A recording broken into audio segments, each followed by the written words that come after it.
사랑하는 성도 여러분, 한 주간도 말씀 안에 거하고 계시는지요? 오늘은 지난 6월 21일 주일에 주신 나홈서 1장 1절부터 7절 그리고 15절을 통한 세계 최강국에 사는 자에게 라는 제목의 말씀을 묵상해 보고자 합니다.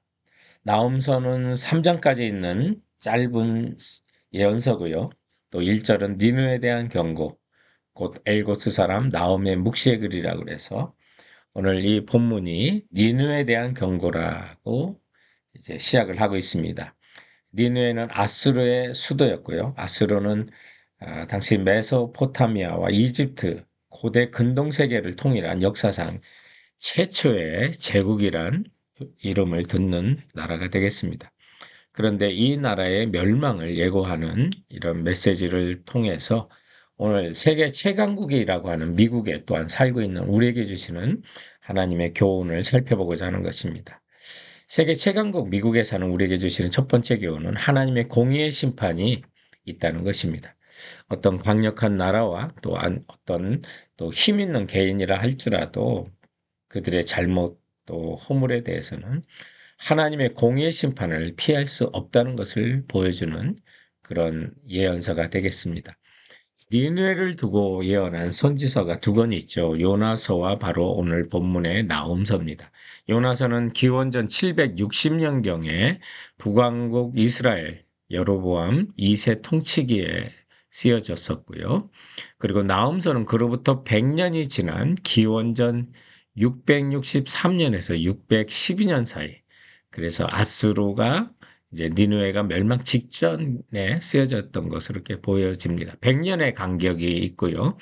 요나서와 나홈서의 메시지가 정반대처럼 느껴집니다. 요나서는 니느웨 성에 대한 구원과 사랑이라면 나홈서는 정반대로 멸망과 심판에 대한 예언이 가득 있거든요.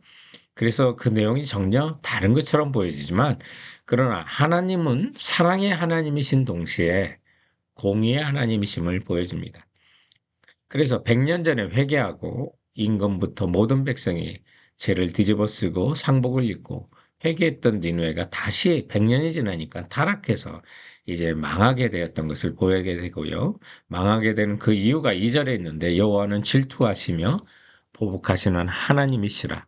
여호와는 보복하시며 진노하시되 자기를 거스리는 자에게 여호와는 보복하시며 자기를 대적하는 자에게 진노를 품으시며 라고 하는데, 아니, 이 사랑의 하나님이 어떻게 보복을 하시나, 이렇게 생각할 수가 있겠는데요.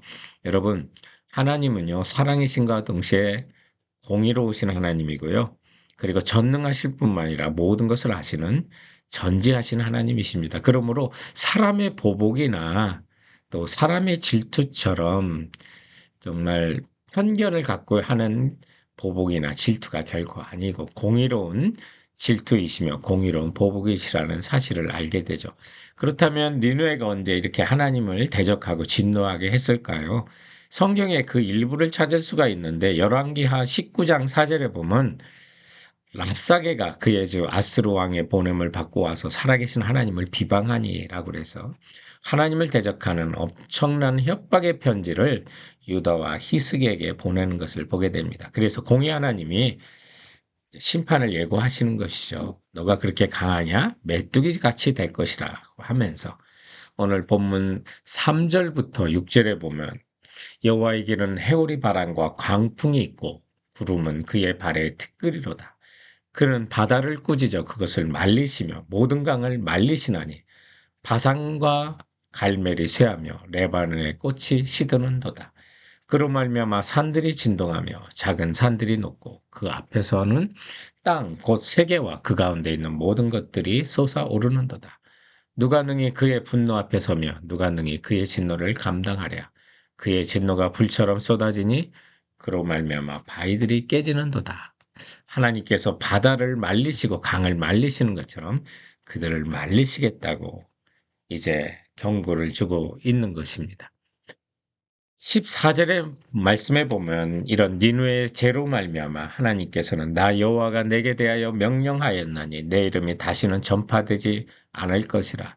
내가 내 신들을 집에서 새긴 우상과 부은 우상을 멸절하며 내 무덤을 준비하리니 이는 내가 쓸모없게 되었습니다. 라고 해서 이제 니누에 그리고 아수르의 이름이 세상에서는 이제 힘이 없게 된 거, 저들이 새긴 우상과 또 부어 만든 우상을 하나님께서 멸절시키고 또 니누에 사람의 무덤을 준비하시겠다는 엄청난 이제 하나님의 경고가 오늘 이 본문 속에 있는 것입니다. 하나님이 사랑의 하나님이시고 죄를 벌하지 않는 공의가 없으시다면 여러분 정말 세상은 엄청난 범죄로 들끓을 것입니다. 그러므로 이 사실을 통해서 한 번 구원받은 니느웨가 다시 멸망하는 사실을 우리는 보면서 우리의 구원, 우리 옛사람으로 돌아가지 않고 점점 경건에 더 힘쓰는 성도들 되시길 주님의 이름으로 축원드립니다. 세계 최강국에 사는 미국에 사는 우리에게 주시는 두 번째 교훈이 있다면 하나님과의 화평을 누리자라고 하는 것입니다. 오늘 이 본문의 메시지를 보면 니느웨 사람을 향한 경고뿐만이 아니라 하나님의 백성인 유다를 향한 하나님과의 화평 안에 거할 것을 말씀하고 있는 내용이 15절에 보면 알 수 있습니다. 볼지어다 유다야 라고 해서 니느웨에 대한 경고만이 아니구나. 또 니느웨 사람 아수르에서 엄청난 고통을 당하고 있는 이 유다인들을 하나님께서 위로하는 메시지인 것을 알게 됩니다. 이때는 아수르의 힘이 너무 강하고 또 유다는 두렵고 떨리는 그들의 협박을 받고 있는 시대였습니다. 이런 가운데 유다 사람을 향해서 하나님은 선하시다고 7절에 보면 여호와는 선하시며 환난 날에 산성이시라 그는 자기를 의뢰하는 자를 아시는 이라고 말씀하고 있습니다. 이런 나음색의 경고가 니느웨를 향한 이제 심판의 예고이지만 하나님을 의뢰하는 자 주님은 아신다는 것이에요. 하나님은 선하시고 산성이 되셔서 그런 하나님의 백성을 보호하신다는 메시지가 담겨져 있는 것이죠. 신약 시대에 사는 우리에게는 이 메시지를 통해서 우리 주 예수 그리스도로 말미암아 하나님과 더불어 화평을 누리자라고 하는 그런 로마서 5장 1절에 대한 메시지가 정말 선포되는 그런 예언사라고 볼 수가 있게 되는 것이죠. 그래서 이런 심판의 예고 속에 하나님은 하나님과의 화평을 위해서 그 백성을 초청하고 있는 내용이 15절에 있습니다. 볼지어다 아름다운 소식을 알리고 화평을 전하는 자의 발이 산 위에 있도다 라고 해서 지금 복음의 소식을 들고 하나님을 의지하라고 초청하고 있는 거죠. 신약 시대에 사는 우리에게는 예수 그리스도를 통하여 하나님과 화목하라고 초청하고 있게 되는 거죠. 성경에서 화평, 평화, 원어는 샬롬인데요. 이 샬롬이 나올 때는 언제나 두 가지 단계적 순서로 나타나는데 하나는 하나님과의 평화, peace with God이 나오고요. 그 다음에는 하나님의 평화, peace of God. 그래서 우리 주 예수 그리스도로 말미암아 우리 죄가 해결돼서 하나님과 평화를 맺으면 그 다음에는 하나님의 평화가 우리에게 이제 맛보아 누릴 수 있게 하시는 거죠. 그래서 요한복음 14장 27절에 있는 것처럼 주님의 평안을 우리에게 주시는 것입니다. 사랑하는 성도 여러분, 오늘 이 본문은 어떤 위기 속에서도 우리는 주님만을 의지하고 의뢰할 때 예수 그리스도로 말미암아 하나님과 평화, 하나님의 평화를 누릴 수 있는 사실을 알려주고 있는 것입니다. 주님의 평화가 여러분의 심령 속에 가득 차길 바랍니다. 세계 최강국 사는 미국에 사는 우리에게 주시는 오늘 본문의 세 번째 교훈은 진노 속에 감춘 하나님의 위로가 있다는 것입니다. 오늘 나음서의 메시지는 하나님은 악인들을 심판하시지만 자기 백성을 위로하신다는 것이 전체의 중심이 되죠.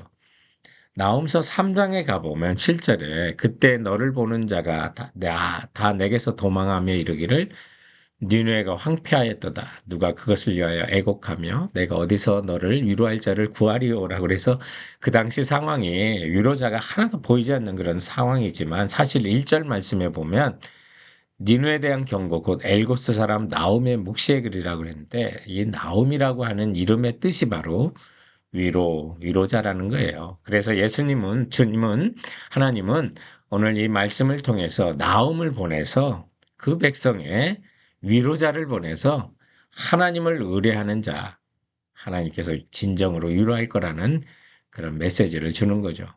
오늘 본문 1장 7절에 보면 여호와는 선하시며 환난 날에 산성이시라고요. 그는 자기를 의뢰하는 자를 아신다라고 말씀하셔서 이런 절체절명의 위기 속에서도 하나님은 그 백성을 보호하시겠다는 위로의 메시지를 전하는 것입니다. 그리고 15절에 보면 유다야 내 절기를 지켜 내 서원을 갚을지어다 라고 말하는데 이 절기가 영어로는 페스티벌, 축제입니다. 그래서 이스라엘 절기 모두가 예수님과 연관돼서 누리는 축제를 말하죠. 유월절, 무교절, 초실절, 오순절, 나팔절, 속죄절, 초막절이 바로 예수 그리스도로 말미암아 이루어지는 축제를 말하는데요. 이것이 1년에 7번의 축제가 아니라 우리는 이제 7일에 한 번씩 주일마다 그 축제를 누리도록 하나님께서 허락하신 것입니다. 사랑하는 성도 여러분, 세상을 어디 둘러봐도 피난처가 없습니까? 하나님께 의지하는 자는 하나님이 아시고 산성이 되어 주신다는 사실 믿으시기 바라고요. 주님 안에서 진정한 위로와 축제가 일어나는 여러분의 심령이 되시길 주님의 이름으로 축원드립니다. 사랑하는 성도 여러분, 그럼 이번 한 주간도 주께서 주신 말씀으로 승리하세요.